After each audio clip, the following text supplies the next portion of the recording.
Hello. आज मैं आपके साथ डिस्कस करना जा रहा हूँ अप्रैल 6 2023 को एनसीईआरटी के जो डॉक्यूमेंट है एनसीएफ 2023 जो रिलीज हुआ है, जिसके लिए फीडबैक भी मांगी है सारे स्टेक होल्डर से उसके बारे में। उसमें मैं 7 जो मुख्य रिकमेंडेशंस हैं उसके ऊपर बात करना चाहूंगा कि 7 रिकमेंडेशंस क्या हैं और उनकी डिस्क्रिप्शन क्या है, उस पर बात करूंगा। और वो सुनने के बाद आप अपनी फीडबैक जरूर दें, क्योंकि ये डॉक्यूमेंट जो अभी तैयार हुआ है यही हमारे बच्चों का भविष्य तय करेगा। इसमें 7 रिकमेंडेशंस में पहली रिकमेंडेशन जो है उसमें ये कहा गया कि स्टूडेंट्स को एक्वेंट करो with true knowledge, with true source of knowledge. जो सही सोर्स ऑफ नॉलेज है उसके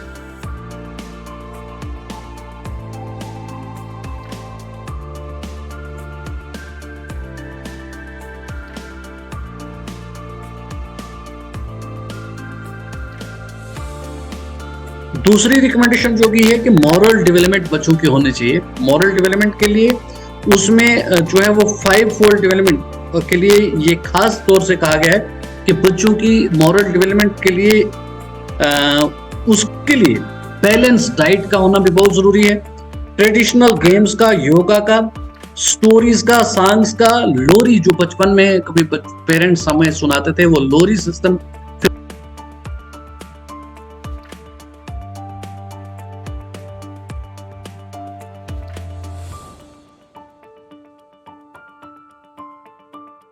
में ये बहुत इंपॉर्टेंट रिकमेंडेशन है। तीसरी रिकमेंडेशन को हमें समझना है कि जो हमारे 4 स्टेजेस हैं, चारों स्टेजेस में जो करिकुलम का जो एरिया रहेगा, करिकुलर एरिया रहेगा, वो क्या रहेगा उस पर बात करेंगे। ये बड़ा इंपॉर्टेंट है। जो फाउंडेशनल स्टेज है उसमें जो करिकुलर एरिया रहेगा, फाउंडेशनल स्टेज पे करिकुलर एरिया में रहेगा कि बच्चे न्यूमरेसी, लिटरेसी यानी लैंग्वेज, और उसके बाद उनका physical development, social emotional development, cognitive development पे काम करेंगे। मतलब टीचर्स ने इस पे काम करना है कि सो दैट बच्चों का फाउंडेशनल स्टेज पे जो 3 गोल्स है, फाउंडेशनल स्टेज पे 3 गोल्स है। सबसे पहले हेल्थ एंड वेलबींग, तो बच्चों का अच्छा हो जाए। फिर उसके बाद बच्चों का कम्युनिकेशन स्किल अच्छा हो जाए, और उसके बाद बच्चे इन्वॉल्व लर्नर बने। जब इन्वॉल्व लर्नर बनेंगे तो उनका लिटरेसी और न्यूमरेसी अच्छा हो जाए। ये हमारा करिकुलर एरिया रहेगा, जिसपे स्टेज 1 यानी कि जिसको फाउंडेशनल स्टेज कहते हैं उस पे हमें काम करना होगा। और एक बात और ध्यान से, pre school 1, pre school 2, pre school 3 के लिए बुक्स के ऊपर ज्यादा काम नहीं होगा, बल्कि क्लास 1 में जाकर के मैथमेटिक्स और लैंग्वेज की बुक्स के ऊपर काम किया जाएगा। उससे पहले जो है वो हमने प्ले वे से टॉयज और मैनिपुलेटर के साथ बच्चों को सिखाना है, सो दैट बुक्स का बर्डन जो है वो प्री स्कूल में ना आए।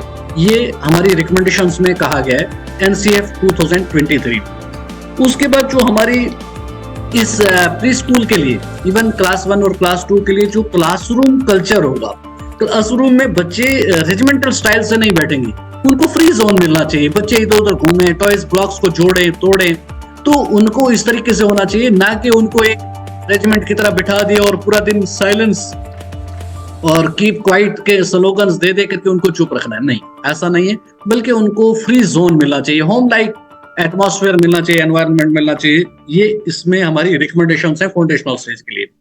प्रिपरेटरी स्टेज के अंदर जो बताया गया है कि प्रिपरेटरी स्टेज जो थोड़ा सा स्ट्रक्चर्ड हो जाएगी। इसमें जो करिकुलर स्ट्रक्चर रहेगा उसमें फोकस रहेगा language, mathematics, arts, physical education, world around us के बारे में। तो इसमें जो कंटेंट जो है वो मटेरियल जो होगा उसमें टेक्स्ट बुक जो होंगी वो बिगर रोल प्ले करना शुरू करेंगे। यहाँ पे जो प्रिपरेटरी स्टेज यानी क्लास 3, 4 और 5 में टेक्स्ट बुक रोल प्ले करेंगी, बट वो जो हम टॉयज, मैनिपुलेटर, प्लेवे मेथड, ये यहाँ भी चलता रहेगा। इसमें बच्चे जो है वो फॉर्मल सिस्टम से क्लासरूम में बैठना शुरू करेंगे प्रिपरेटरी स्टेज में जाकर। उसके बाद जो मिडिल स्टेज है, इसमें जो हमारा करिकुलर स्ट्रक्चर रहेगा उसके अंदर बच्चे नेचुरल वर्ल्ड को, सोशल साइंस को, साइंस को, ह्यूमैनिटी को, वर्ल्ड अराउंड अस को और वोकेशनल एजुकेशन के ऊपर भी काम करेंगे। बच्चे जो है वोकेशनल एजुकेशन जो है वो मिडिल स्टेज में जाके इसको वो उनका करिकुलम का हिस्सा बन जाएगा, करिकुलर एरिया बन जाएगा। और इसमें जो क्लासरूम कल्चर रहेगा वो फॉर्मल रहेगा। इसमें भी जो पेडागोजी रहेगी वो भी रहेगी, और साथ ही साथ इसमें जो कनेक्टिविज्म और कंस्ट्रक्टिविज्म के ऊपर ज्यादा जोर दिया जाए। पेडागोजी के अंदर। इसमें सब्जेक्ट स्पेसिफिक टीचर्स जो हैं वो डिफरेंट एरियाज को हैंडल करेंगे। टीचर्स जो रहेंगे वो सब्जेक्ट स्पेसिफिक रहेंगे मिडिल स्टेज के ऊपर। बट सेकेंडरी स्टेज, ये स्टेज पे जो हमारा रिकमेंडेशंस हैं ये बहुत इंपॉर्टेंट है यहाँ समझने के लिए। सेकेंडरी स्टेज के ऊपर क्या होने जा रहा है कि जो सेकेंडरी स्टेज होगी वहां पर क्लास 9th और 10th में जाकर के और 11th और 12th में जाके अलग अलग तरीकों से 9 अलग अलग तरीकों से बच्चों को सब्जेक्ट चूज करने हैं। तो यहाँ पर जो ये 2 स्टेजेस है हमारे पास सेकेंडरी स्टेजेस में, क्लास 9th और 10th में। 9th और 10th में जिनके बच्चे इस साल 8th में पढ़ रहे हैं, 9th और 10th में जब वो अगले साल जाने वाले हैं, यानी अगले साल 2024-25 का जो सेशन शुरू होगा उसमें ये पॉलिसी लागू हो जाएगी, उसमें ये पॉलिसी लागू हो जाएगी। और जो बच्चे इस बार 8th में हैं वो 9th में जब अगली बार जाएंगे, जिनके भी बच्चे अभी इस बार 8th में पढ़ रहे हैं वो जरा ध्यान से सुने।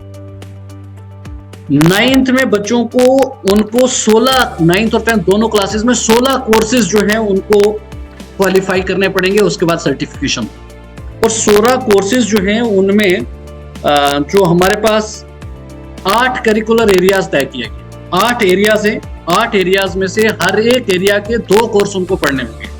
पहला एरिया जो रहेगा उनमें 8 एरियाज रहेंगे, 9th और 10th क्लास के बच्चे, वहां पर वो पहला एरियाज है ह्यूमैनिटीज।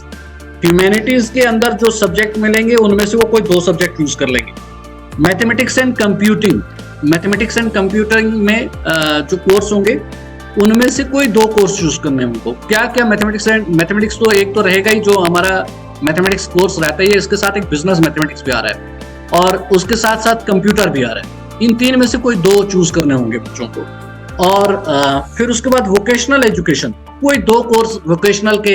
ये 8 एरियाज हैं जिनसे 2-2 कोर्स चूज करने हैं और 16 कोर्स 9th और 10th में बच्चों को पास करने के बाद 10th की सर्टिफिकेट मिलेगी। तो चौथा एरिया जो होगा वो फिजिकल एजुकेशन होगा। उसमें बच्चे कोई एक गेम चूज कर लेंगे और साथ में योगा चूज कर लेंगे या मेडिटेशन चूज कर लेंगे। गेम की बहुत सारी फील्ड्स हैं, उनमें से कोई एक गेम बच्चे को क्वालिफाई करनी होगी, उसको चूज करना होगा। आर्ट एजुकेशन के अंदर भी कोई 2 कोर्स चूज करने होंगे। ये एरिया है। सोशल साइंस भी एक एरिया है, इसमें हिस्ट्री है, फिर उसके बाद इकोनॉमिक्स है, ज्योग्राफी है। ये सारे जो ब्रांचेस है इनमें से कोई 2 कोर्स चूज करने हैं बच्चे को।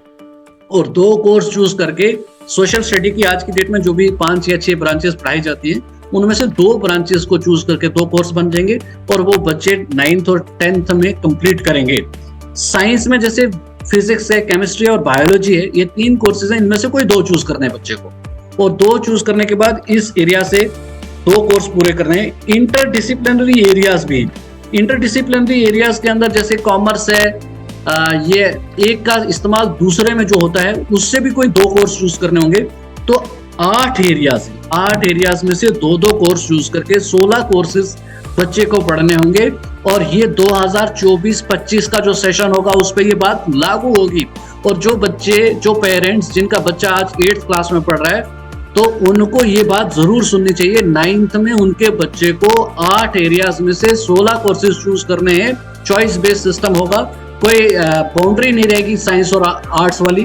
तो इस करिकुलर एरियाज 8 जो हैं उनमें से 2-2 कोर्स चूज करके 16 कोर्स पूरे करने होंगे। और 16 कोर्स जब पास करने के बाद बच्चे को सर्टिफिकेट मिलेगी 10th की।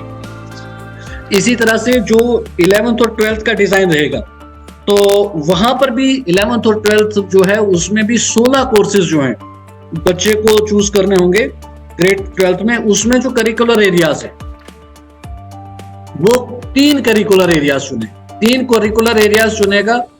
उसके बाद उन तीनों करिकुलर एरियाज में क्या होगा कि पहले तो 4-4 कोर्सेज उनके पूरे करने होंगे और कोई 4 कोर्स उसके बाद वो उन 3 करिकुलर एरियाज के, चाहे वो एक ही से, चाहे वो तीनों से, चाहे 2 से और 4 चूज करके पहले 3 करिकुलर एरिया के 12 कोर्स बन जाएंगे। 4-4 कोर्स उसके लेने। फिर उसके बाद 4 और जो चुनने वो उन्हीं 3 में से चुनने। 16 कोर्स जो है वो 11वीं और 12वीं में कंप्लीट करने और 16 कोर्सेज कंप्लीट करने के बाद जो 12th क्लास की सर्टिफिकेट है, डिप्लोमा है, वो बच्चे को मिलेगी। वो करिकुलर एरियाज वही रहेंगे जो 10th क्लास में थे। उसमें ह्यूमैनिटीज है, तो जिसमें ह्यूमैनिटीज में आता है लैंग्वेज है, लिटरेचर है, फिलोसफी है। जो इसमें से कुछ भी चूज कर लिया, से फिलोसफी किसी ने चूज कर लिया तो फिलोसफी के 4 कोर्स उसको पढ़ने होंगे 11th और 12th में। सोशल साइंस है, सोशल साइंस में जैसे हिस्ट्री है, ज्योग्राफी है, पॉलिटिकल साइंस है, साइकोलॉजी है, इकोनॉमिक्स है। ये सोशल साइंस एक करिकुलर एरिया का नाम है और आगे उसके डिसिप्लिन हैं। उस डिसिप्लिन में से कोई भी अगर डिसिप्लिन जब बच्चा चूज कर लेगा तो उसके 4 कोर्स उसको पढ़ने होंगे 11th और 12th में। साइंस है तो उसमें फिजिक्स, केमिस्ट्री, बायोलॉजी है। इसमें से अगर मान लिया जाए किसी ने फिजिक्स चूज किया तो फिजिक्स चूज किया तो उसको फिजिक्स के 4 कोर्स पढ़ने होंगे। केमिस्ट्री चूज किया तो केमिस्ट्री के 4 कोर्स पढ़ने होंगे और बायोलॉजी के 4 कोर्स पढ़ने होंगे। तो ये जब भी जो मैथमेटिक्स है तो मैथमेटिक्स के अंदर जो फर्दर जो डिसिप्लिन है वो मैथमेटिक्स है, कंप्यूटर साइंस है और बिजनेस मैथमेटिक्स है। इनमें से इन डिसिप्लिन में से अगर कोई भी एक बच्चा डिसिप्लिन चूज करेगा तो उसको 4 कोर्स चूज करने पड़ेंगे। आर्ट्स है, उसमें म्यूजिक है, डांस है, थिएटर है, पेंटिंग है, फिल्म है और उसके बाद स्क्रिप्ट राइटिंग है और सेट डिजाइन है, वीडियो मेकिंग, ये भी आर्ट्स के अंदर आ रहा है। तो इसमें से बच्चे कोई एक कोर्स, जैसे किसी ने सपोज डांस चूज कर लिया तो डांस के उसको 4 कोर्स 11वीं और 12वीं में पूरे करने पड़ेंगे।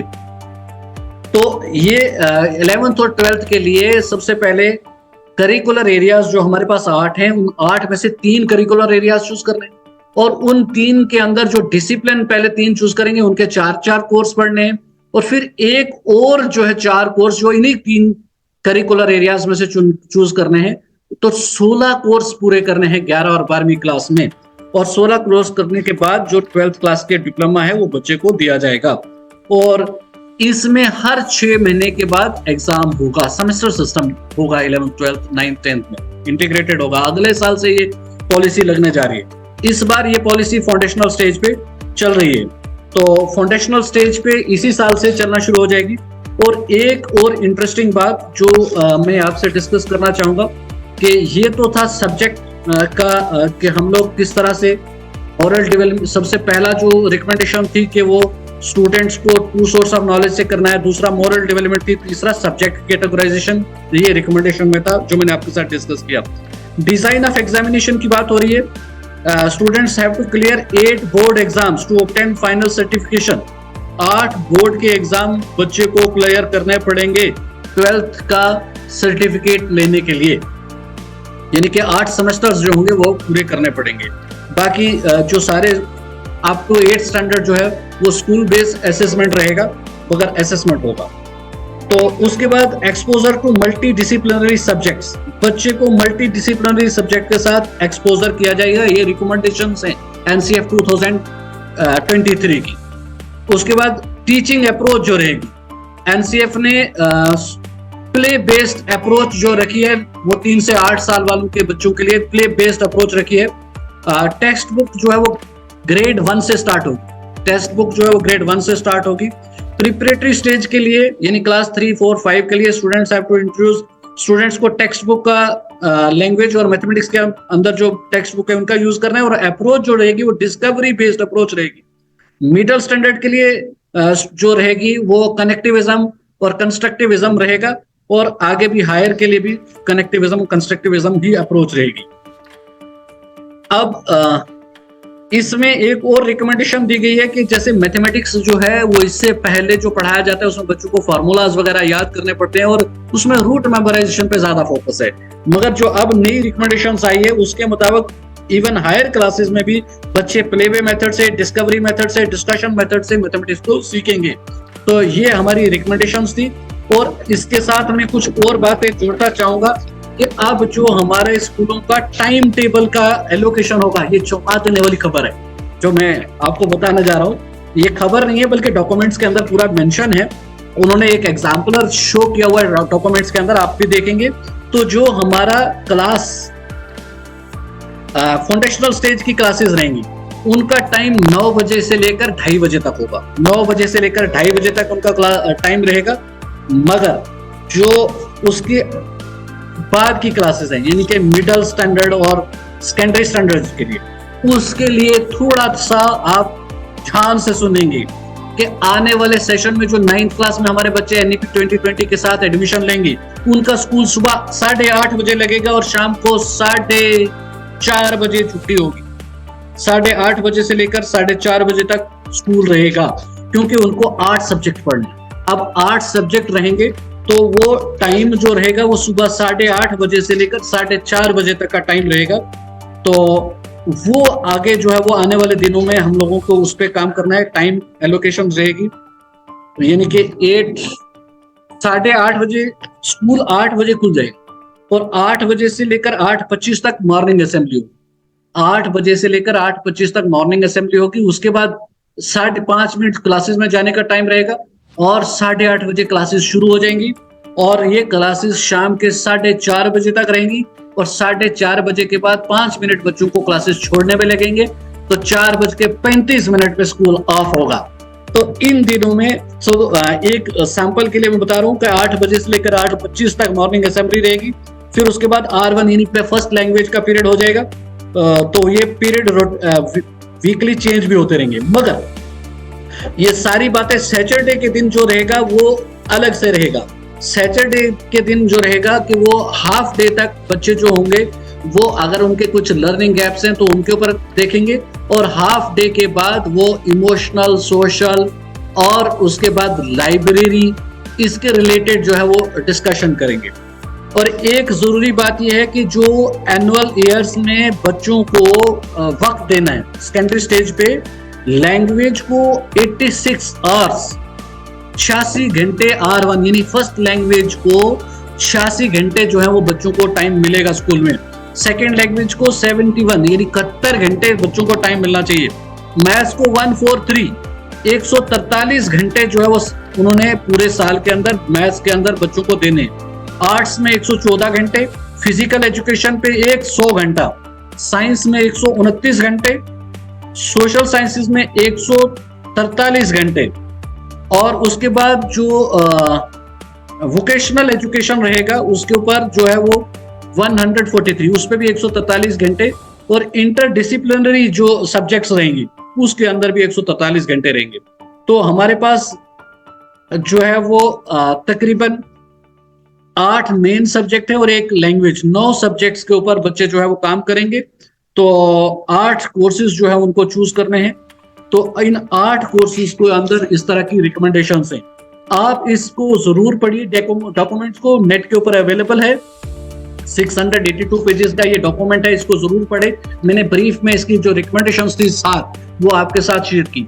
इसके बाद इसको आप डिटेल में पढ़िए और जो NCERT ने एक मेल भी शेयर की हुई है उसी डॉक्यूमेंट के अंदर, उसके अंदर आप अपनी फीडबैक दें और सो दैट इसको इम्प्रूव किया जा सके। अगर जहां पर आप चाह रहे हैं तो होना चाहिए इम्प्रूवमेंट, वहां इम्प्रूवमेंट हो। तो मेन फोकस गवर्नमेंट का ये है कि हमारे बच्चों की होलिस्टिक डेवलपमेंट हो और इस होलिस्टिक डेवलपमेंट में आप भी अपना योगदान दें, इसका फीडबैक देते हुए धन्यवाद। आपने मेरी इस वीडियो को सुना। आई होप कि इसके बाद आप डिटेल जानने के लिए वो 682 पेज का जो डॉक्यूमेंट है उसको पढ़ेंगे और फीडबैक देंगे। Thank you from the end of DRG Poonch.